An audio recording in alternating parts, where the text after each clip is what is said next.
Yesterday, my friends, the chapter closed on our second character here in Crusader Kings 3 Elven Destiny, and now we move on to a whole new era. Introducing the beautiful, the unstoppable, and the very curated Count Smeagolf. Of course, it had to be Smeagolf next. So many people suggested this in the comments, and I mean, how could I not? The grandson of our previous character, the great-great-grandson of our first character, Count Smeagolf, the incredible diplomat with his 36 diplomacy. He is a grey eminence with consecrated blood. He is handsome, Herculean, genius, sagacious, spark-gifted, and is a regular elf, not a high elf this time. But of course, why do I say he's the curator? Well, this is the guy that we spent a long time gathering people to our court as our previous character to blend the elven bloodlines. And this guy just happens to have the bloodline of House Cerelion, giving intrigue, massive amount of dread benefits, domain limit increases, knights, attraction opinion +5, but comes with the cost of increased fatal casualties for his armies and less fatal casualties for his enemies. He's not going to be a great martial character. He's not going to be a great military ruler. But it doesn't really matter when you can convince everyone to do your bidding for you. Additionally, he has the bloodline of House Valoreth. 30% extra fertility, 50% extra stress loss, a whole bunch of attraction opinions and scheme benefits, specifically the seduce scheme benefits there. A couple of extra ones, extra power, and lowered resistance to make him, in turn, more susceptible to being seduced. With a whopping 36 diplomacy, 18 martial, 16 stewardship, 14 intrigue, and 26 learning, with his worst stat by a long way being that 13 prowess there, there's pretty much nothing this guy can do. He is married to his sister, his aunt, his niece, his sister-in-law, his countess, and his friend, and you're probably thinking, my god, that's a lot of wives. Well, it's all the same lady. Countess Thranduil of Montague there, his current single county holding. She is also an incredible diplomat, not quite as good as he is, and all of their traits are identical. Right down to, very unfortunately here, consumption. They both have consumption, and their child also has consumption. Because of that cultural pick that we chose yesterday, they have the Hastaluda bow path that gives a small health boost, so we probably don't have to worry about this consumption. Additionally, our guy is spark gifted, which gives him the basic ability to wield spark, which is that kind of elven magic. And together they have a single son, Kalanor Fauca-Hyanda, a child that we will almost certainly rename. I have an idea for the naming scheme, but I've got to introduce the rest of it first. This kid is a high elf, and he is an improvement on both parents in every single way. He is beautiful, whereas both parents only count as handsome or attractive or whatever the female is. And then he has fecund as well, which is pretty good. But other than that, he is identical to his parents, including, rather sadly, the consumption trait, as I said.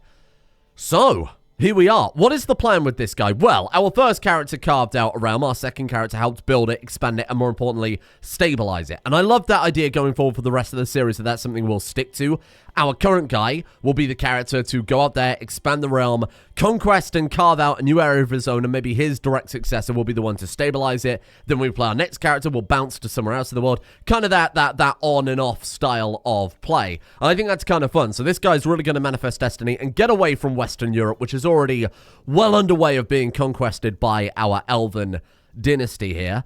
Now, for this guy, I asked, where do you think we should end up? Because there's a couple of things I want to do with this guy. The ultimate goal with him, the ultimate task, is to build the portal. To open up the Elven portal, because, I mean, a man with these joint Elven bloodlines, a man who is genius and sagacious and an incredible diplomat, would be the guy, I think, to convince and unify the Elven people and take them to a new era. To carry on the kind of great work set out by Þarþuþhaþhi. So we do need to do that, but of course we need to choose where we're going to build the portal and begin restoring the Elven people. So in the comments, there was a really good suggestion of Mesopotamia, and I like that a lot. The only problem with Mesopotamia right now is it puts us in the middle of some very powerful people. We've got the Jazeera, the Abbasids, of course, there with the Kingdom of Jazeera. We've got the Arabian Empire. We could maybe Varangian adventure for Basra, but it's all the Abbasids. And we would make quite powerful enemies if we jumped all the way over to there. So I'd like to suggest we go far out, but within a bit more of a sensible play. Now, I suggested Egypt, and a lot of people were on board with that. More specifically, I suggested building the portal at the pyramids, and a lot of people were on board with that. Someone in the comments actually convinced me this was the right play by appealing to my sci-fi nature and said, if you build the portal in pyramids, you've effectively got Stargate. And my god, that's all the convincing I needed. So that becomes our goal, and I'll play with this guy. Of course, we're not going to be able to just immediately do that today, right? It's going to take a lot of building up to actually get to where we need to be. Maybe before we can even go out there, before we can even launch an adventure. Obviously, for a couple of reasons. Number one, we're a single county count. We've got a good amount of prestige, good amount of piety, a decent amount of cash sat there. We've got 535 men. I don't think we'll be doing much conquesting with that. Luckily, with such a big diplomacy brain and a silver tongue, ironically, we can go out there and maybe convince some other people to fight alongside us, or maybe even fight for us. And I was thinking with this guy, we could even... This sounds disgusting, right? Because, of course, we have elven supremacy in our culture and all those other crazy things that we've added to the culture at this point, including beguiling nature that we'll talk about later. But what if we made an alliance with, say, Burgundy, right? We're looking to head over through the Mediterranean to our goal. What if we forged an alliance with Burgundy, or even Aquitaine, or even Al-Andalus, or something like that, and we had them not fight alongside us? That's the wrong way to frame this, and look at this. What if we had them die for us? What if we had humans die in the place of elves? We get an alliance, which of course we can do through the diplomacy tree, regardless of marriage, and then we can have them invade for us. Now, what I was thinking, because of course to get to Egypt we need to do a bounce and then a bounce again, we could go through Tunis, which is a cool county to have and just kind of own, right? We can Varangian adventure against you, and then maybe just fabricate claims from there, because the problem with Egypt and the problem with Mesopotamia, additionally, it's all too far away. Now, we'll definitely put a pin in the Mesopotamia idea. We'll come back to it for a future character, because I really love the idea of, you know, traditionally the cradle of civilization, right, for humanity. We flip and turn into this kind of elven stronghold would be... I just like the poetry. What can I say? I think it's a great story element. But before we can think about any of that, let's focus on the much smaller factor, which in this case is the fact that we're a count dying of consumption right now. We couldn't go to war. We can't do any schemes or seductions or anything until we get rid of this consumption. Now, what else has this guy got going on? He does have... Oh. Lunk is still betrothed as a secondary spouse. Interesting. Your cousin, betrothed, and lover. We can deal with that in a moment then. Fair enough. Does he have any rivals? No rivals. Lunk is his lover. He has 3 friends, including Elrond, which is cool, our previous character. His grandfather and great-grandfather, very confusingly. His wife he is friends with, but they're not lovers. And then he's also friends with his cousin, Arena Fauca-Hyanda. That's good. So pretty simple, like almost effectively a fresh slate, aside from the one kid, or potentially 2 kids, actually, because I did notice that Lunk has a child, and I wouldn't be surprised if this child is our guys. Yeah, I mean, that's almost certainly the case, isn't it? Now, we ended our previous character on the 1st of January, right? And now we're playing as this new guy, so I have it on pause, so get ready for quite the explosion of events and different things for our new character. First things first, then, diplomacy. Let's have a look here. Fertility up by 20% could be really good while we're building the dynasty, so I think we'll go with that. Family focus, plus 2 diplomacy as well is always nice. Defensive negotiations is exactly the thing I was talking about before. Can propose 1 alliance without a marriage. That could be very, very powerful. Gives independent ruler opinion plus 15 as well. So if we're venturing off into further away lands in Africa or the Middle East or wherever we end up, that would be quite nice to have so they don't immediately swarm us. Honestly, I think we're going to go with that immediately. That seems pretty fun. And obviously, there's some really good stuff. I'm thinking immediately in the diplomacy tree, what do we want here? Sound foundations. Every living child gives you 1 random skill point is going to be guaranteed for the elves, right? Flexible truces is pretty good. Accomplished forger is pretty good. Now, the reason I'm thinking about accomplished forger here is because, of course, to restore the portal, we need that artifact that was found by Þarþuþhaþhi. Now, he's lost a couple, the portal capacitors and the other things. We'll find them. We'll dig them up no matter what. But this, though, the sigil of the Realm Lord, the regalia there, he's going to be looking for a successor soon. He's 156. He's probably not long for this world. He's getting older. He has frozen grief, drunkard. He's got cancer, of course. So he might not live for, well, I mean, I imagine he'll live another 20, 30 years probably quite easily. But he's probably looking for someone to take that sigil of the Realm Lord. Now, we could... either A, you know, from a meta story element, swap over to him and grant it to ourselves, but maybe we say he's proven himself in some way. Alternatively, we could quite literally prove our worth by going to Accomplished Forger, getting a claim on it, and getting it off of him somehow.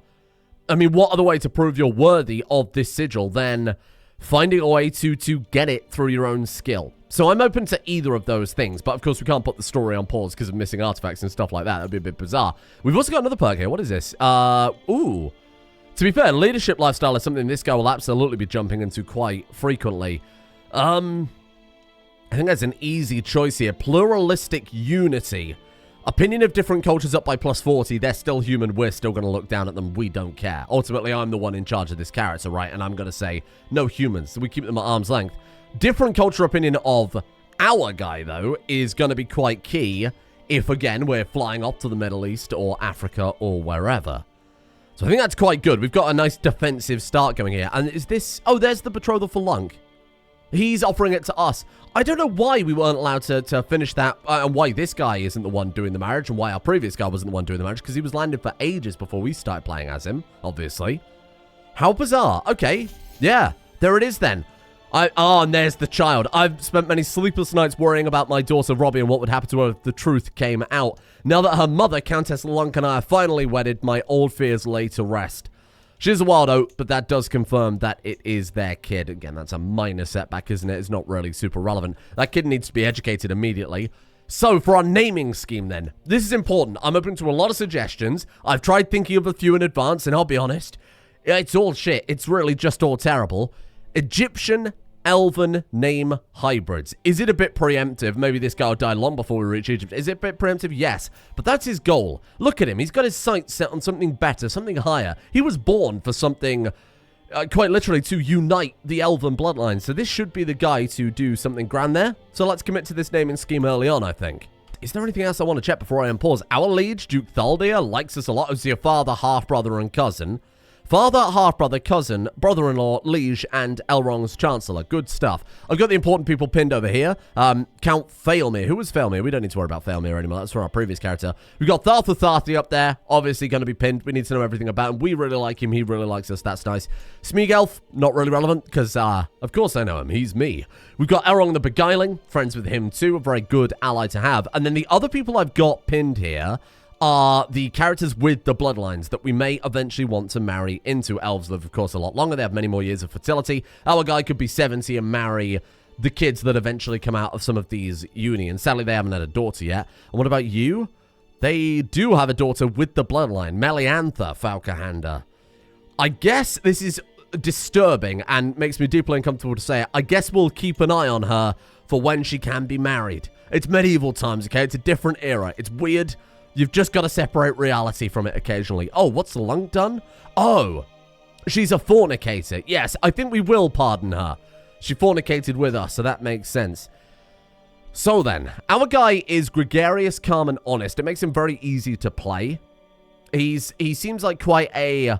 He gets on well with people. He's not necessarily nice. He's not necessarily evil or anything like that. He gets on well with people. He's very good at pleasing people, but he's honest to himself and honest with others, of course. And he's very calm and measured and calculated, happy to wait. We're not going to rush into things here.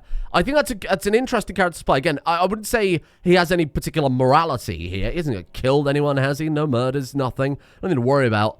So he's kind of a blank slate for us to build off. And again, kind of neutral traits across the board, as long as we're pleasing people in a way that you know, our character agrees with. I think that's all right.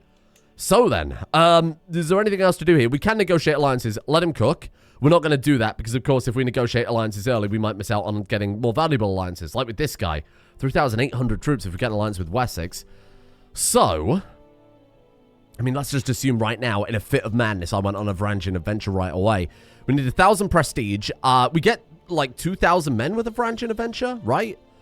You received up to 2,000 bonus special soldiers, the amount going up with every same faith county culture you control within mainland Scandinavia, which is none, so we just get an additional 2,000 troops. Okay. But, because of one of those cultural benefits we got, you remember last episode? At some point, we went from being able to get 5 retinues to 8. It was cultural. I don't know what's giving us that, but it was cultural. So we can actually build, like, a massive army if we can farm up the... Oh, it's gold, because, of course, we're feudal. But we'll probably flip over to Ascended Tribal, right? Hold on. Let him cook. Anytime now. Go on, surprise me. Tribal Ascension. Hey, there you go. My elven people have reached a profound understanding our ways have served us for all memory are not just sufficient, but a perfected gift given to us by elves. Our castles, this destruction of nature in the purpose of grandness is a human pursuit and something we reject. Ooga booga, my brothers. Ooga booga. That's elven for we are united. It's a common expression. Boom. That's what we like to see. So in theory, that flips us back over to prestige for our armies, right? It absolutely does. I'm zoned in today. I'm ready. I'm like prepared for this new adventure that we're on. It's very refreshing swapping characters like this. So I guess this guy, he should be quite easy to farm up a lot of prestige. I'm thinking we befriend a lot of people. I'm thinking we win a lot of people over. Put his silver tone to good use to get friends in high places, even if I dare say it, they are disgusting humans that we can leverage for our own plays. And I think we just, ultimately, for a little while here, we just sit and see what the game throws at us. More importantly, of course, we can't do anything until consumption disappears. So I think a nice, easy... Oh my god. Oh my god. A wave of excitement is swept over your court. A tournament champion is rumored to be staying in town. It's none other than Phaleon, a renowned bowman and rising star in the archery contest, and, more importantly, has the bloodline of House Thunderail.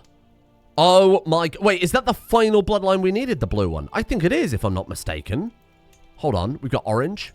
You're orange. Yeah, we've got orange. We've got green. And then you are yellow and purple. And then this guy is blue. There's our 5th bloodline. That is absolutely insane. This is fate, my friends. This is the chosen man right here. I only paused it for a couple of months, and our final piece of the puzzle has turned up. He wants 100 gold. We can have a diplomacy challenge and convince him down, and absolutely we will. Because, my god, this man is, I mean, it's his gift, isn't it? It's his greatest gift in life, and his gift to the elven people. Beautiful. Phaleon. I need to breed you. I'm not going to put a fine point on it here. I need you to breed very fast, okay? Do we want to try and guarantee... Oh, hold on, though. Could I marry you off to, like... See, Meliantha's away right now. Where is she? She's in the Deepwood, right? She is traveling to the Deepwood.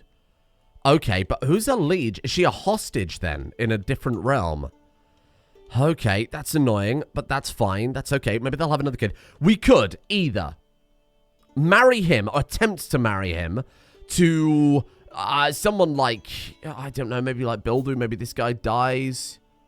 No, I don't think he's at any chance of that. We'll just hope they have more kids. We should try and marry him to another bloodline pretty much immediately. But just, because he could die at any moment, I feel like just...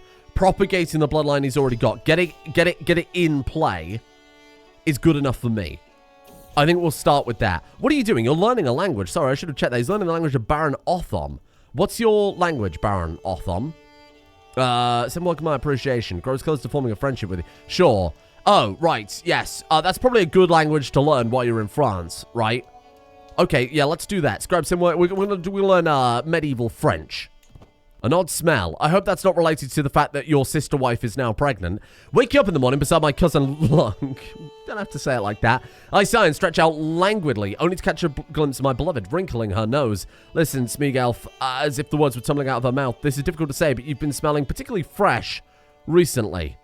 Oh dear, he's very stinky. He's a stinky fella. As a diplomat, he needs to not have this problem. Imagine if you've gone into a meeting with some sort of foreign envoy and caused a problem like that. I yawn tiredly as Lunk leads me excitedly to a nearby town. Right, she said expectantly. Choose from one of these. They'll make the initial scent come off as fresh and fruity. We're making a perfume, of course. Okay, what do you think? A fig, some mint, lemon, pomegranate. Ooh. I presume the more expensive stuff we put into this, the better it'll come out. Pomegranate it is. I hope I didn't just waste 75 gold on apps. Whoa, my god, what have you got here? You got loads of stuff. Hold on, okay, sorry, we'll look through all of these artifacts individually, I think. Let's start from scratch. So, my perfume. It cost me the same amount of money and did nothing different. How dare you? Glass orb gives piety. Favor of a lady gives renown. Ancient plaque for prestige. Reliable lockpick. Ooh, that's interesting. Yep, we'll go ahead and equip that one. And then do we want the glass orb or the favor of the lady? I guess the favor of the lady for the attraction opinion. There will be female rulers, of course. Now, hold on. This is kind of massive. You might remember, in a fit of impotent rage, and I mean that sincerely, Elrond, maybe you could take it as a curse, maybe you could take it as a blessing, has basically manifest his sadness and his what's the word I'm looking for here? let's just call it lack of ability, shall we? Into beguiling nature. He got this whole new elven culture. This was his mark on the culture, that the eunuch man has made all elves more likely, or in this case, lustful elves in particular, get massive benefits. It does make them more attractive. We can also entrance people. The problem is, so it gives benefits to lustful, right? Lustful can become passionate after seducing 2 other rulers. We get the entrance personal scheme, and people who are seducers can become enchanters with 3 entrance schemes. The problem is, our guys are honest, right? So by trying to seduce anybody, if I'm not mistaken, it will make him very upset. So he can seduce his wife. That's no problem, as you might expect. Is there a lady hanging around? Hello. If we try and seduce her, that gives him 20 stress because he's honest. Right, okay. That is not how we want to play the character. I don't think. Honest is not just being honest as in like he never lies, but he's got to be honest to himself. And if he's not attracted to that lady or is not in love with that lady, clearly he's not interested. I think we won't worry about that. What does entrance do? He's okay with entrancing his wife. Is he okay with entrancing other people? I should hope so. Entrance. No. No, that also will upset him because he's honest and he has a secret, right? And that is that he has entranced somebody. He's basically wrapped them around his finger. They're just totally enthralled by him. But, so I guess if he was so inclined, they would become lovers as well. You gain a perpetual hook. Ooh. Hello. That's really, really, really powerful.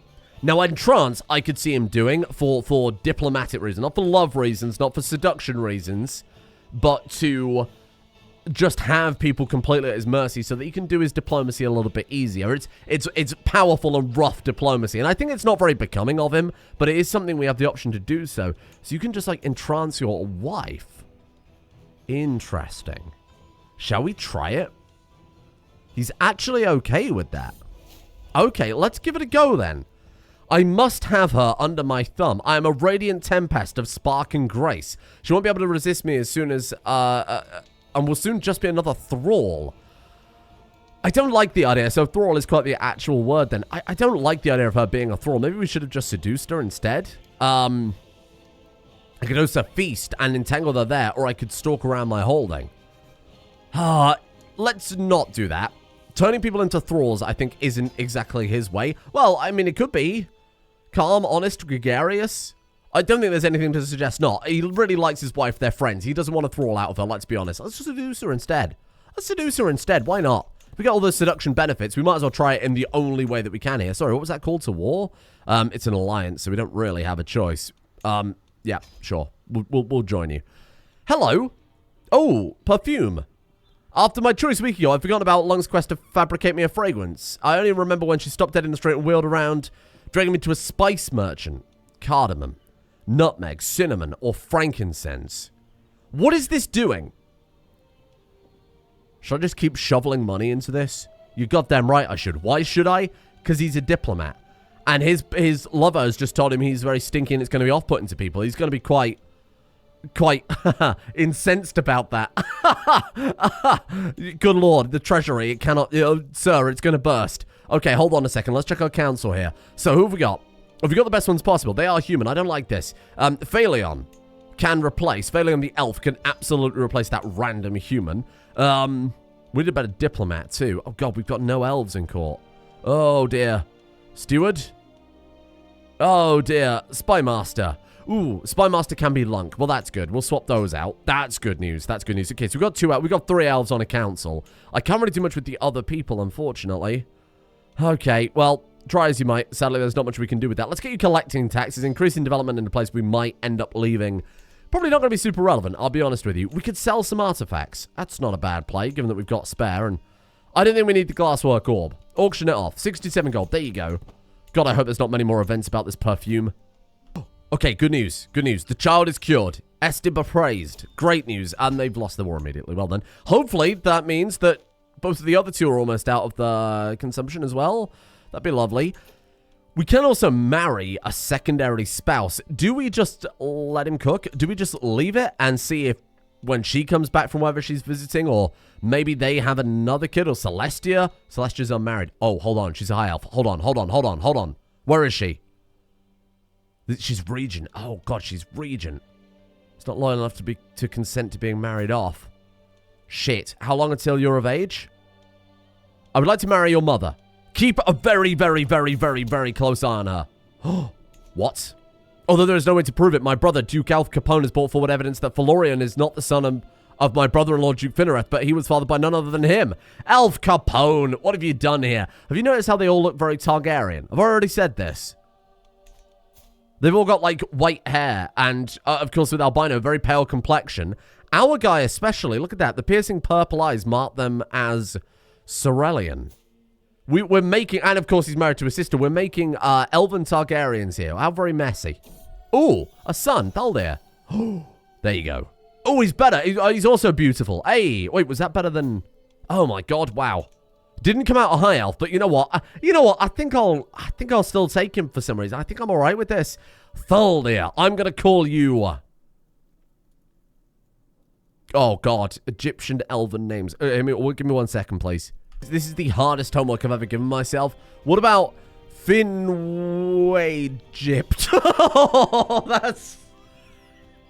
That was really, really, really, really bad. Oh, here's the thing, though. It's absolutely horrific, but you're never going to forget that. Kalanor. Kalanor. Oops. No, that's not renamed. That's Barbershop. Get out of here, tiny child. Kalanor. Oh, God. Kalanor. Oh, God. Kalanor. Osiris. That's terrible. Kalanor Osiris. That's unforgivable. I just absolutely am drawing a blank on all of them. Oh, God. Okay, I'll put some brain power to it later, okay? Let's focus on this. More importantly, we've got some perfume to focus on. Don't forget about that. Hey, that one's pretty good. Honestly, I kind of like Befriend. I think we'll go with Befriend. It makes the character a bit more malleable. It means that we can start with something kind of interesting. We could try and befriend Þarþuþhaþhi. He's a family friend, but not a full friend. Oh, be kind of nice, right? Oh, do I have to read that out? After my fair sister wife, Countess Thranduil, smiles serenely, I drop any pretense of restraint. Tearing the shirt off of her, putting my hands around her waist, my mouth on her neck, my aching desires against her own. The love a brother husband feels for his sister wife cannot be wrong. Nope, it cannot. In accordance with societal norms. Yes, good. Yes, absolutely we did. That's good. That's fine. Who else are you allowed to... So you're allowed to seduce his siblings. What? Is that allowed? Seduce. No. He's only allowed to seduce his direct spouses. So I think we'd still hold off for a little while. But it is possible that we could... What did we have to do? We also had to entrance rulers to get that other perk? No. Lustful after seducing 2 other rulers. Well, the chance of that happening is exceptionally slim unless we land sisters, daughters, dare I say it, or his mother has land or something like that, which of course we can't do in Elven culture. Looks at the entrance personal scheme. Characters of this culture with the seducer lifestyle trait will evolve it into enchanter after completing 3 enchants. So we need to become a seducer and then entrance people, which again is not something that's really on the menu for this guy. I think I just got to forget about it for a while. I think we just forget about it. But there we go. Finally, we can begin. We have lost the trait consumption. So then, let's hit the ground running. Let's start building up on military. We've already got a Ranger High Guard. I like that. We'll build that one out for sure. That was the better archer, right? Yes, it absolutely was. So let's build out this Ranger High Guard before we do anything else. And Kalanor Fauca-Hyanda has become charming. Okay, maybe another diplomat then? Either that or intrigue. Hard to say, really. An intrigue character where we specifically go through all this crazy seduction might be kind of fun. The question is, are we going to play as this kid next? Maybe. It's definitely possible. I mean, he's very, very, very, very good. But I would love to play as someone who got 3, maybe even, depending on how it goes, 4 bloodlines. I'm going to give you diplomacy for now, because we need to stack the council with some good characters. So let's focus on the more immediate problems. Join King Othon's grand tournament. Oh, we're not a very good fighter. We're not bad, but we'd probably just get embarrassed and wouldn't really get much done. No, I'm afraid not. I think we'll forgo that for now. Thank you, fella. Feasts and that type of thing is where we're really going to shine. We caught a giant fish, and you know what that fish means, right? Yeah, more retinues. Okay, maybe not quite, but at least it's a good start to that. Sister wife recovers. Oh, well, that's good. Oh, no. That's not good, though.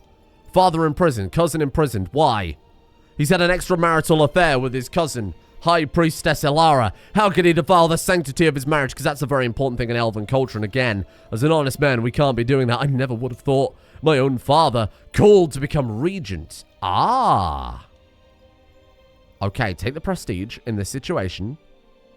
We have become regent of the realm in our father's imprisonment. How interesting. So our father has been imprisoned by our grandfather for his crimes.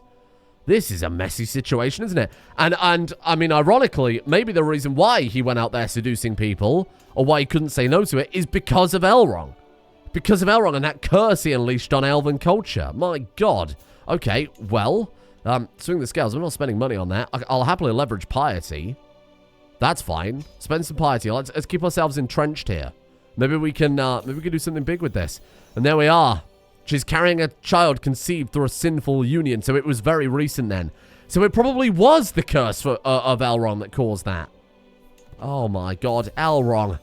Oh, but this is nice. You and Emperor Þarþuþhaþhi became friends. Hey, that's good.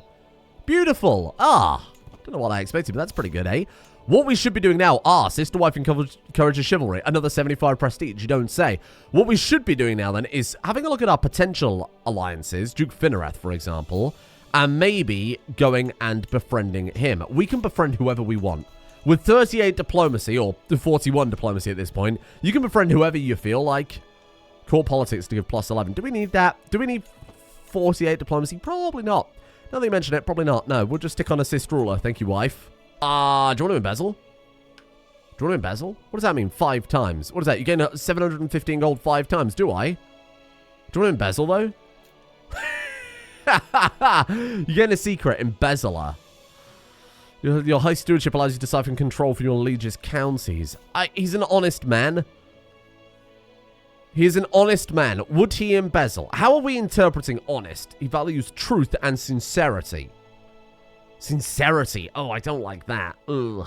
Okay, I guess we won't be embezzling then. That's fine. He likes his father too. He's not going to immediately turn to dipping his hand in the treasury, so to speak. But he's back. He's already been released. Was he pardoned, perhaps? Ordained rulership. Monthly piety 10%, clergy opinion plus 5. What is Þarþuþhaþhi doing? That old man is buying the weirdest. So he's going through erudition now. Oh no, don't do that. Treasured knowledge. Okay, that's pretty good. I actually quite like that one. True believers is pretty nice as well. Bureaucrats is also pretty nice as well. Oh, okay. Stick with it then. Stick with it. Let's see what he... let's let him cook. See what he can do there. And embassies? Learn languages. Learning languages is very good for a diplomat, even if they are human languages. It's good to know what they're saying, what they're scheming about. Alliances also give us +1 diplomacy as well. Ducal conquest is pretty good. Prestige per dread. Prestige per powerful vassal is irrelevant. Each friend adds -5 stress gain or heart of the family for close family opinion. They're all very good. I think let's go for embassies for now and start learning everyone's languages. Sorry, what's happening? Lunk, I have some family who are short on luck and they're close to losing their home. She looks at me pleadingly. Is there anything we can do? Yes, okay. I mean, her family is his family. So, yes, okay. Well, we've got to stand for family here. Without family, what else would we have? We wouldn't have a good chunk of Western Europe at this point. I noticed that Adrian was looking rather melancholy today. He's a human. Who cares? Cruelly mock and laugh at him. That is quite honest of him. Because we do have elven superiority. So, yeah, let's mock him. Spouse age, you in diplomatic studies. Thank you, wife. And Alisara. She's also insanely good. Only in a regular elf, not a high elf. Again, listen, I'm drawing such a blank. Egyptian elven names. What a weird combination I've asked for there. It's too specific. And there we are. We've befriended Duke Finareth. Good stuff. Okay. Will he now agree to forming an alliance? He will still not. No. Probably because our army is too small. Difference in rank. Your current amount of alliances. How many have I got? I've got bloody 3. Through marriage. Through marriage. Yeah, see, this is the problem. Current amount of alliances -45. His current amount of alliances is 45. Military strength is pretty terrible. Unless we get a hook. Even now it's going to be quite hard. Is there a way to remove that? Is it like flexible alliances or something? Something that would give us... Something that would give us the ability just to offer more alliances even without that. Otherwise, we're doomed. That's why I didn't want to play a diplomacy character. We get to pick a best friend. Hold on. Few men are lucky to have as many friends as I do, and I appreciate the support and grant them my trust equally. Yet I feel amongst the valiant souls, someone... Oh my god, Elrond the Beguiling, or Thranduil, or Irina. He likes them all equally. Become best friend with our previous character. I actually kind of like that. Alright, I'm going to do it. You became best friends with King Elrond. Hold on. Grandfather, then we play the grandson, then we see it from the perspective of his grandson. This is JoJo's Bizarre Adventure. This is JoJo's Bizarre Adventure. This is Elf and JoJo's. What a mess. Okay, each friend adds minus stress gain. I'm not even sure really what we should be going towards here. Learn language schemes. Okay, let's stick with that. Let's start learning some foreign languages. Because I don't think there's anyone else we really need to befriend right now. We've got 7 slots available too. We've had a child. She wants to name it Lunk. Yeah, you know what? Lunk it is, because this kid has no bloodline, so we're certainly not going to make this kid our successor. I mean, unless we do. It doesn't always have to be the best, of course. Irina is so talented. Her mind as a scholar is truly immense. Teach me, Irina. We potentially will increase our learning by 1. And Jesus, he actually did. Wow. Let's throw some more Ranger High Guards out there. So we've almost got that up to 8 out of 8. Is it enough to confidently strive out wherever we're going and do some damage? If we take that one, we're sandwiched between Italy, Sardinia, and Byzantium. That's actually a very, very safe stop-off point, isn't it? Really safe stop-off point. We've got more than enough troops now. More than enough troops now. My friends, I think there's nothing else for it. I think tomorrow we immediately go to Tunisia. Go to Tunis, make it our new capital, make a lot more money, we'll become a duke, more importantly. And then from there, we can jump over to it. Oh, the Abbasids. They've swallowed it up. We turn Tunis into our base of power. We go in some grand war. Giza's still independent. We go to some grand war against the Arabian Empire. We take the pyramids, and then we establish that as our new Elven High Command. What a playthrough. That would be so bizarre, but I'm so on board. Well then, thank you for joining me here today. What is effectively an introduction to our brand new character. And please, for the love of God, help me with these names. An interesting man. The most interesting thing about him, though, currently is, of course, his bloodlines. He's a blank slate. He's a wallflower, which we have to turn into somebody impressive and unique and give him some sort of character drive, as we've done with the last 2 characters. Because right now, I feel like he's a blank canvas, really, to be painted all over. I almost said splattered. I'm really glad I didn't. Thank you for joining me today. As always, please go like Elven Destiny over on Steam, Elf Destiny on Steam. Go and leave comments and likes and favorites and all those other things. And show support to your favorite modders and mods on the workshop. Thank you. And a thank you to Jimmy the Dryad's #1 fan, Drew.com, Robert, Dark Desire, Sachuk1986, Cryom, A Fell Tale, Josh Lunt, Zombra, Nick Bella, Pinus, Sweetsea, Canna Ashbell, Daffod NZ, Torius, or Kansas, Overly Confidently Incorrect Person, Mon Rage, Lord Snarky, Wookiee Overlord, Will, Mythematics, Inaparo, Gendalf Spanish, and Knight of Sorin. For their support of the executive producer tiers over on Patreon. Thank you for allowing me all the time in the world to do all of these things that I do here today. And a thank you to Sam Kears, Lord of Sofa, Skunkalope, William Steinbrink, Thalen, Adrissa, Sondre, Red Nebula, Surge Devil as Owoni-chan, Ever Vigilant One, Joe Herman Horghole, Renka, Nature Tund, and Offensively Canadian. Goodbye. I'll see you all tomorrow for Elven Times. Wow.